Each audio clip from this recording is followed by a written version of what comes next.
Bless the Lord, O my soul, and all that is within me, bless his holy name.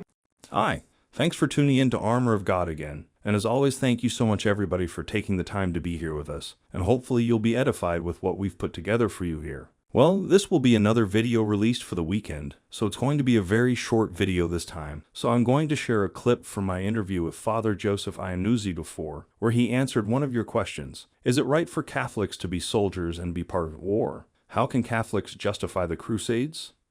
Yes, it's justifiable. And these are known as the right to go to war, which in Latin is jus ta bellum, and the right to conduct a war, which is jus in bello. And this concerns the morality of going to war when you're unjustly aggressed by a group of evil individuals that may be invading your neighborhood, wanting to violate your wife and your girls, your children, or it could be with regard to a country, somebody wanting to not only threaten the well-being of your family, but that of the whole neighborhood, the whole country, usurp whatever goods you have that they don't deserve, that they didn't acquire by their own efforts or merits. And again, I mentioned Michael and Lucifer in heaven. Sometimes pacifists are against all forms of war, but Pope John Paul II, who's now the great saint, he made it very clear that the Christian church is not a pacifist church, because we see in heaven God asking Saint Michael to wage war against Lucifer. And we also see God commissioning Joan of Arc to wage war against another country, and even chose the king that he wanted to be enthroned. And we see Jesus Christ in the temple, picking up that cord, driving out the oxen. So simply put, the just war theory that was postulated by St. Augustine is endorsed by the church, but it has to be for the right reasons, with the right intention, and with the right approach, so that you're not abusing whatever power or authority you engage. Now, this doesn't justify all the Crusades, certainly the church has made mistakes, has abused that authority. And Pope John Paul II again made that very public when he asked 99 mea culpas to the world, meaning it's our fault, my fault, the church's fault for some of these abuses during the Inquisition, during some of the Crusades. Some of the Crusades were justifiable because what the church had done was have some knights equip the citizens, farmers, with tools to defend themselves if they should be aggressed. And there's nothing wrong with that.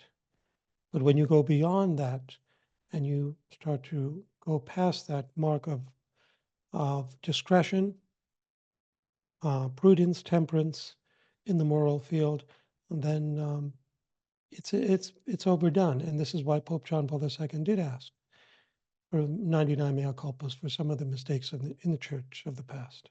Now before we get to the end of this video, I'd like to share something from the late Bishop Fulton Sheen on how to fight the demonic with the holy hour. And I quote, "We are living in a busy, excited world, a world that is gauged to interruption. We have no attention span."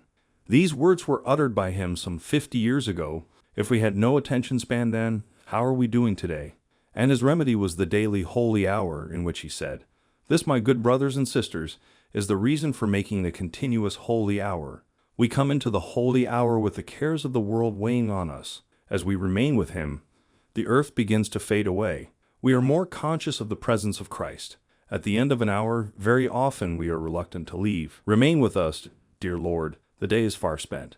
During a priest retreat he led in the early 1970s, he commented, "If someone has taken poison and the antidote is brought to him, it does not make a difference if the antidote is thrown out of the window or whether he simply neglects to take it. The poison is operating and it will have its effect. And the devil doesn't get everyone to do horrendously evil things. For many, so long as he can get them to just keep a certain distance, to merely neglect to commune with Jesus, that is enough. From the devil's perspective, does it really matter if we are 20 feet away from Jesus or a mile away, so long as we are away from Jesus? Sure, the evil one would rather have us 20 miles away from Jesus, but so long as we are away from him, the end result is the same. The main temptation of those in the church for the next 200 years would to be worldly, just get stuck in the world. And so we need to combat this temptation. We need to take up again the daily holy hour and draw close to Jesus. We need to be conscious in our relationship with Jesus. That is, we have to work on it. There's no cruise control in a relationship. To avoid neglect, earlier in his life, Bishop Fulton Sheen would ask a holy hour a day from priests. But by the early 1970s, seeing the rise of demonic forces and the business of life that made it so easy to merely forget to commune with the Lord, he demanded a daily holy hour from priests and at least 15 minutes of daily adoration from laity. Is our age so different from his back then? Are we less busy? Are we less worldly? Are we less tempted to neglect? If we needed the daily holy hour 50 years ago, we really need it now. Remember this, even when St. Peter is at his worst, people see him and notice the presence of Jesus. In an era when so many were falling away, he said of this, "I have never known a priest, a brother, or a sister who left the church who made a daily holy hour, and there will never be one because they live so close to him, and he will not let them go." Well, that will be all for the video this time. And as always, thank you so much for taking the time to be here with us, and hopefully you've learned something useful here, even though it's a very short video this time. And until the next one, stay safe, stay healthy, and may God bless you.